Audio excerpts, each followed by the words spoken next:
Shalom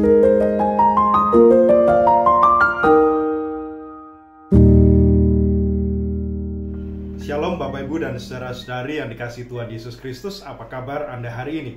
Dimanapun Anda berada, saya berharap Anda selalu dalam keadaan yang baik.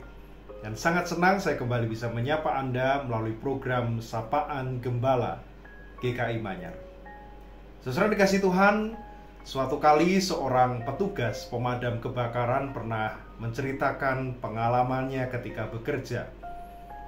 Ketika ia bersama dengan tim diterjunkan untuk memadamkan sebuah kebakaran besar di suatu lokasi, mereka pernah berhadapan dengan asap yang begitu tebal sampai-sampai mereka tidak bisa melihat apapun di depan mata mereka. Asap itu menutupi pandangan mata mereka begitu rupa. Dan di dalam situasi itu, saudara, yang menolong mereka pasti bukanlah penglihatan mereka, karena asap itu menutup penglihatan. Tetapi yang menyelamatkan mereka adalah alat-alat pelindung, perlengkapan pemadam api, dan alat komunikasi.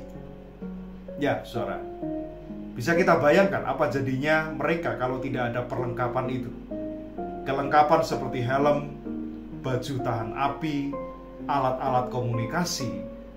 Perlengkapan itulah yang menjaga mereka tetap hidup dan bahkan bisa bekerja dengan baik, menyelesaikan pekerjaannya dengan baik, meskipun mereka berhadapan dengan situasi yang sangat membahayakan nyawa mereka.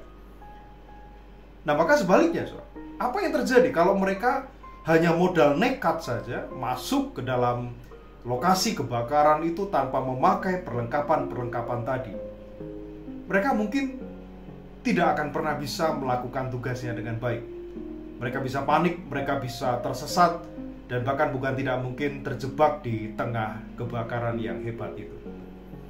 Saudara, Rasul Paulus memakai gambaran yang serupa ketika ia menulis kepada jemaat di Efesus, terutama dalam bacaan kita hari ini dari Efesus pasal 6 ayat 10 sampai ayat yang ke-20. Anda bisa membaca bagian ini secara mandiri nanti. Tetapi kurang lebih Rasul Paulus mengatakan seperti ini: kenakanlah seluruh perlengkapan senjata Allah supaya kamu dapat bertahan melawan tipu muslihat iblis. Artinya, saudara, hidup orang percaya ini ibarat medan tempur, medan peperangan. Setiap hari kita selalu menghadapi peperangan demi peperangan. Yang membedakan adalah peperangan kita itu dikatakan bukan melawan manusia, tetapi peperangan kita adalah melawan hal-hal yang berusaha merobohkan rancang bangun iman kita kepada Tuhan. Entah itu kelelahan kita secara fisik, secara psikis, secara emosional, entah itu kekhawatiran hidup kita, entah itu godaan kita untuk menyerah karena berbagai macam pergumulan hidup, bahkan rasa putus asa itu sendiri. Nah, maka saudara, kalau hari ini kita sedang berhadapan dengan situasi seperti ini, pesan yang sama dari Rasul Paulus mengingatkan kita bahwa Tuhan sudah menyediakan perlengkapan rohani yang menolong kita untuk berhadapan dengan peperangan-peperangan kita setiap hari. Ada kebenaran yang membuat kita berani memelihara kejujuran dan tetap tegak di tengah ancaman apapun. Ada keadilan yang menjaga hati nurani kita dari perbuatan-perbuatan yang jahat. Ada iman yang dianugerahkan yang menjaga kita dari kekhawatiran secara berlebihan akan hari esok. Ada keselamatan yang meneguhkan hati kita bahkan di tengah penderitaan badaniah. Dan ada firman Tuhan yang menjadi kompas dalam hidup kita setiap kali kita tersesat dan kehilangan arah. Saudara, sekali lagi, setiap hari sesungguhnya Anda dan saya selalu menghadapi peperangan-peperangan kita masing-masing.